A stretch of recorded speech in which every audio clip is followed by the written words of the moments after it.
Chairman, I thank you. I'd like to begin by welcoming all the commissioners. My questions will be largely directed at Chairman Ginahusky, so I want to welcome you, Mr. Chairman. The questions I hope you will answer yes or no. Is it true that the Commission expects a notice of proposed rulemaking later this year to begin to implement the voluntary incentive auction of broadcast frequencies authorized by the Middle Class Tax Relief and Job Creation Act? Yes or no? Mr. Chairman, I have tried for some time to get the Commission to share with me not only the allotment optimization model, the AOM, that it is used to broadcast an incentive auction, but also, and I believe more importantly, the variables and other assumptions that the Commission inputs into the AOM to evaluate such an auction. The Commission has to date refused to share these variables and assumptions, which is quite disappointing because I believe they should be a matter of public record.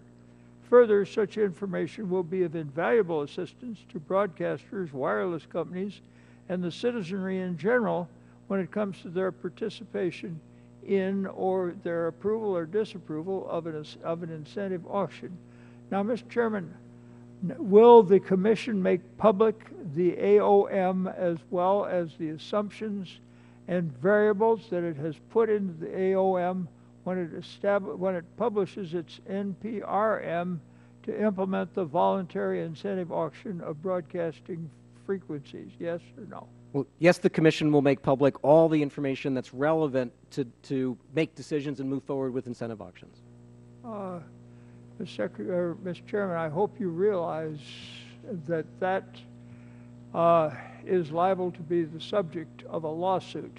And if you fail to make all that information available, you may find that a lawsuit will not be sustained for want of proper information by the Commission to support its actions. Now, Mr. Chairman, the Middle Class Tax Relief and Job Creation Act allows the Commission to assign broadcast channels along the northern and southern borders subject to the coordination with Canada and Mexico. Has the Commission updated the AOM using this statutory requirement as an input? Yes or no? I'm not sure of the answer to that, so if I could get back to you, I'd like to do that. All right, if you please. Now, Mr. Chairman, on a related note, has the Commission or any other agency begun consultations with Canada and Mexico about abiding by treaty stipulations when reassigning U.S. broadcasting channels? Yes or no? Yes, discussions have begun with both Mexico and Canada. Now, would you submit then for the record a summary of the issues discussed at such meeting or meetings as well as their outcome? Yes. Please. Yes or no? Yes. Mr. Chairman, now that the Commission's June 2012 repacking roundtable is over, the Harris Corporation noted that 3 years might not be sufficient time in which to modify all broadcast towers impacted by repacking. Has the Commission gathered empirical evidence to support or refute such claims? Yes or no? I'm not sure of the answer to that. The purpose of the proceeding is to gather and make sure that we have all the relevant information to make decisions to implement the Act. Of course, we have this little problem that it has to be done, and it has to be done in a way that it is done within the time and will sustain a lawsuit. Now, does the Commission believe that 3 years' time is sufficient? Yes or no? I don't think I can answer that. I think many of these questions have to be answered on the record that we'll eventually receive, and we'll reach out to all stakeholders to participate in that proceeding. I'd be much more comforted if I thought you knew what the answer to the question was. Now, Mr. Chairman, my last question on this matter pertains to consultants that the Commission has retained to help it design the voluntary incentive auction. Have any of these consultants previously lobbied the Commission or otherwise advocated on behalf of incentive auctions? Yes or no?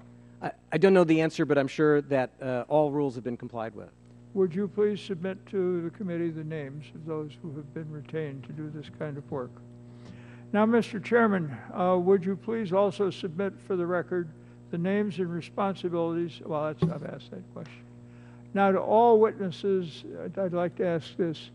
The provisions of the Middle Class Tax Relief and Job Creation Act of 2012, they required that the Commission take certain steps to protect and to assure that broadcasters along the borders of the United States and Canada, Alaska and Canada, receive certain assurances that they will receive protection of their licenses and so forth. Do you all commit that you will see to it that those provisions are carried forward, Mr. Chairman? Yes. And other members of the Commission? Yes. Yes. Thank you. Now, do you also commit to ensuring that the Commission's intentions implementing the voluntary incentive auction are readily available to the Congress and the stakeholders in full? Yes or no? Yes, our goal will be, the short answer is yes, we will provide the information that we can that's actually helpful and relevant to making decisions. Thank you, Mr. Chairman. Thank you, Mr. Gentleman's time's expired. Mr. Chairman, I thank you for your courtesy. Absolutely.